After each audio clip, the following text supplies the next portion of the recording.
देश में चुनावी माहौल हो, भला ईवीएम वीवीपैट की चर्चा न हो, ऐसा हो ही नहीं सकता, चाहे वो लोकसभा का चुनाव हो या फिर विधानसभा का।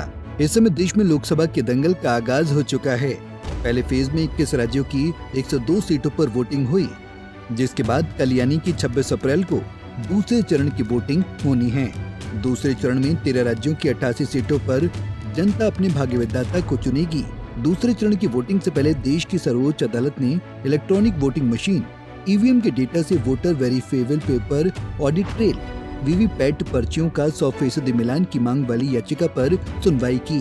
ये सुनवाई लगभग 40 मिनट चली, जिसके बाद सुप्रीम कोर्ट ने इस मसले पर फैसले को सुरक्षित रखते हुए अहम टिप्पणी की।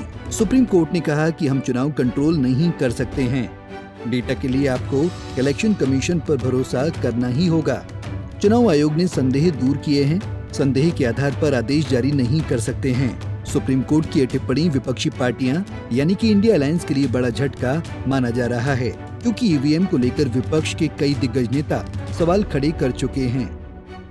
ईवीएम के बिना नरेंद्र मोदी चुनाव नहीं जीत सकता है। हमारा यह है कि वीवीपैट मशीन को अगर करना ही है तो बैलेट यूनिट का कनेक्शन आप वीवीपैट में मत करिए, बैलेट यूनिट का करिए कंट्रोल यूनिट में, सीयू में करिए। और सीयू में सीधा फिर संदेश जाना चाहिए वीवीपैट में, ताकि हमारी मंशा जो है वो रिकॉर्ड वहां होनी चाहिए ना।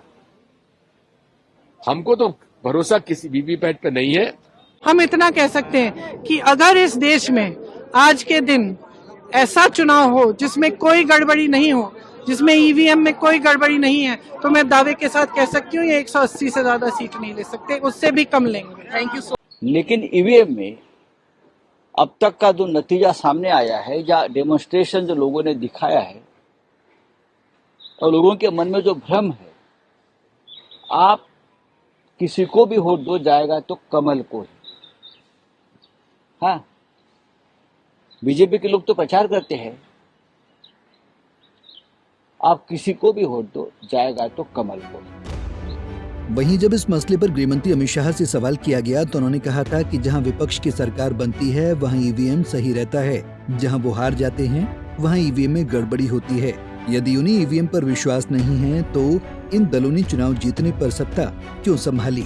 लिहाजा उम्मीद जताई जा रही है कि चुनाव से पहले ही ईवीएम के डेटा से voter verifiable paper audit trail VVPAT पर्चियों का 100% मिलान पर सुप्रीम कोर्ट बड़ा फैसला सुना सकती है। वहीं कल जब इस मसले पर सुप्रीम कोर्ट में सुनवाई हुई तो कोर्ट ने ईवीएम की कार्यप्रणाली से जुड़े 4-5 सवालों पर चुनाव आयोग से जवाब मांगा। कोर्ट ने कहा कि हमें और जानकारी चाहिए, क्योंकि हम मामले की तह तक यानी गहनता से जानकारी चाहते हैं।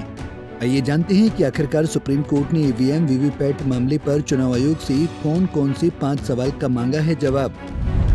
सुप्रीम कोर्ट ने इन 5 सवालों पर मांगा जवाब। कंट्रोल यूनिट या वीवीपैट में क्या माइक्रो कंट्रोलर स्थापित है? माइक्रो कंट्रोलर क्या एक ही बार प्रोग्राम करने योग्य है?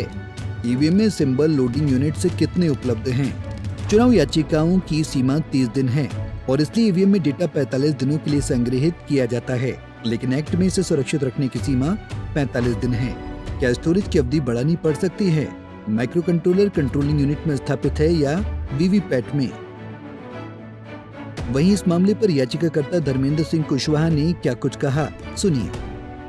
हमारे द्वारा ये चुनाव में हमने मांग की कि जब ये प्राइवेट व्यक्ति है और इलेक्शन कमीशन का है तो विश्वसनीय होना चाहिए। उसको लेकर आज हमारे विद्वान अधिवक्ताओं के द्वारा चुनाव माननीय न्यायालय के समक्ष अपने तर्क रखे गए। उसके आधार पर सुनवाई हुई और माननीय न्यायालय ने सुना और उस पिटीशन पर माननीय न्यायालय ने रिजर्व कर लिया। ईवीएम वीवीपैट मसले पर कल सुप्रीम कोर्ट में जो सुनवाई हुई, इस पर याचिकाकर्ता के वकील वरुण ठाकुर ने कहा कि कोर्ट ने इस पर फैसला सुरक्षित रख लिया है। चूंकि आर्टिकल 324 में है, जो इलेक्शन कमीशन के कंट्रोल में ही इलेक्शन कंडक्ट होगा और जो भी मशीनरी इन्वॉल्व होगी वो इलेक्शन कमीशन के फुल ही कंट्रोल्ड होगी। मगर जो इंजीनियर है, जो टेक्निकल पर्सन है, वो इलेक्शन कमीशन के प्रति जिम्मेदार नहीं होता है, वो सिर्फ कंपनी के प्रति जिम्मेदार होता है। ये इशू हम लोगों ने रेज किया, जिसपे सुप्रीम कोर्ट ने सुनवाई की और जजमेंट रिजर्व किया। लिहाजा चुनावी मौसम में देश की सर्वोच्च अदालत ईवीएम के डेटा से वीवीपैट पर्चियों का 100% मिलान पर क्या फैसला सुनाता है, इस पर पूरे देश के लोगों की निगाहें टिकी हुई हैं। अब देखना ये होगा कि कोर्ट का ये फैसला किसके लिए वरदान साबित होता है, किसके लिए अभिशाप। Bureau report, Punjab Kesari TV. हमसे जुड़े रहने के लिए हमारे YouTube चैनल को सब्सक्राइब करें और नई वीडियो की नोटिफिकेशन के लिए बेल आइकॉन को दबाएं।